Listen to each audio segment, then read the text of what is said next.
एक साधक को हर दिन पर डे अपनी पूजा करनी चाहिए सुबह शाम। हर हफ्ते आपको ज्योत करनी चाहिए। हर महीने में 1 या 2 आपको हवन करने चाहिए। हर महीने 1 या 2 नए मंत्रों को सिद्ध करना चाहिए।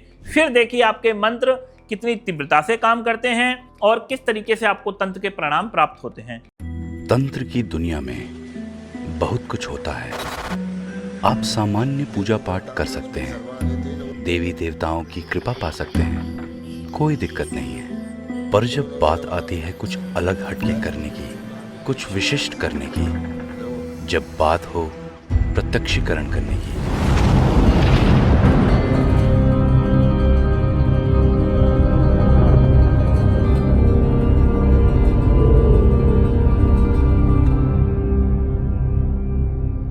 आदेश दोस्तों, मैं तांत्रिक हरीश कुमार आप सभी का अपने इस चैनल में स्वागत करता हूं। आज मैं आपको बताता हूं कि नए साधक को कैसे या किस क्रम से क्या क्या करना चाहिए जिससे कि वो एक सफल साधक बन सके। सबसे पहले आप हरेश तंत्र शक्ति साधना केंद्र आइए, विधिवत दीक्षा ग्रहण कीजिए और हमारे जो दीक्षा के शिविर हैं उन शिविरों में भाग लेके आप दीक्षा लीजिए। सबसे पहले दीक्षा शिविर की जो डेट्स हैं वो 10, 20, 30 रहती हैं। उसके बाद आपको सबसे पहले आसन को सिद्ध करना चाहिए, यानी कि बिना हिले डुले 3 से 4 घंटे तक आपका आसन का अभ्यास होना चाहिए। ध्यान रखिए, पहले तन को रोकिए, फिर आप मन को रोकिए। अगर आपका कटोरा जो है हिलता रहेगा तो उसमें अगर दूध भरा है तो दूध भी हिलता रहेगा। तो पहले आप तन रोकिए, उसके बाद आप मन रोकिए। तो बिना तन मन स्थिर किए हुए तंत्र में आपको कोई भी सफलता कभी प्राप्त नहीं होगी। दूसरे नंबर पे आपको दीक्षा के समय मिले हुए जो गुरु मंत्र है, जो कान में गुरु दिया जाता है,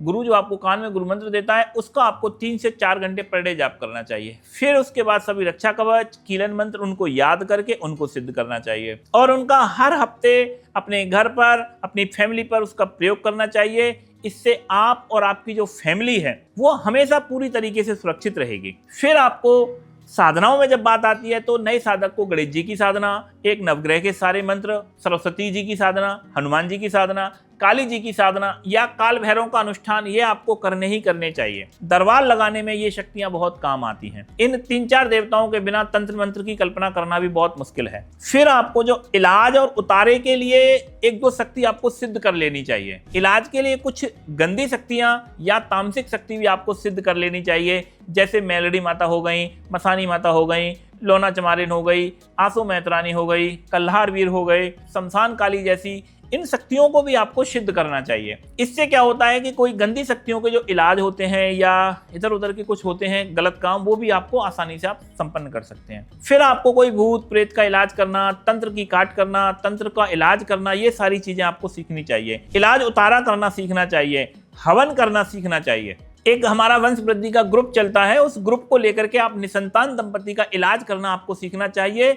किसी के अगर बच्चे नहीं हो रहे हैं तो उसे क्या दवा देनी है, क्या तंत्र उसके करना चाहिए, कौन से उसको दान धर्म करवाने चाहिए, या उसके पितरों के लिए हमें क्या करना है, उसकी कोख के लिए हमें क्या करना है, ये सारी जानकारी वंश वृद्धि का हमारा जो एक ग्रुप है उस ग्रुप में आपको सारी जानकारी मिल जाएंगी। उससे आपको वंश वृद्धि का ये कोर्स भी करना चाहिए। जमीन का गड़ा हुआ धन निकालना सीखने के लिए आपको पाताल विद्या का हमसे एक ग्रुप लेना है। उस ग्रुप में हम जमीन का गड़ा धन कैसे निकालते हैं उसकी पूरी हमने विधि दे रखी है। उससे आप जमीन का धन निकालना भी आप सीख सकते हैं। जब तुम इतना सारा सब कुछ कर लो या इतना सब सीख जाओ, तब तुम्हें इलाज की गद्दी लगाना शुरू करना चाहिए और अपना दरबार शुरू करना चाहिए। लोगों का इलाज करना चाहिए। इलाज का एक शुल्क लेना बहुत जरूरी है। निःशुल्क इलाज नहीं करने चाहिए। ये सब हो जाए फिर आपको वशीकरण है, उच्चाटन है या मारण जैसे कर्म है वो सीखने चाहिए। और वशीकरण है, उच्चाटन है, मारण करना सीखना चाहिए। इससे आपको पूरे तंत्र पर अधिकार हो जाएगा। इतना सब होने के साथ, इतना सब जब आपका हो जाता है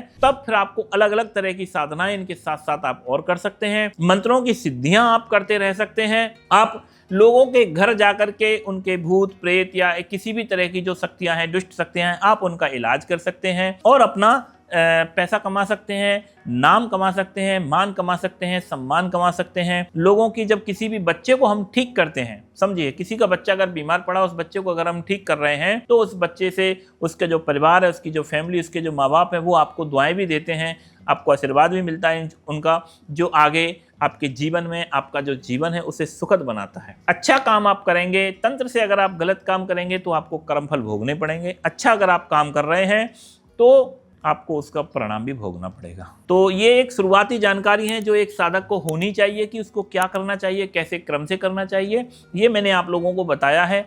इन चीज़ों को आपको ध्यान रखना है। इसी क्रम से अगर आप अपने जीवन की यात्रा शुरू करते हैं तो आप निसंदेह रूप से, पूर्ण रूप से अच्छे एक बेहतर तांत्रिक बन पाएंगे, अपना भला कर पाएंगे, लोगों का भला कर पाएंगे, समाज का भला कर पाएंगे। आदेश दोस्तों।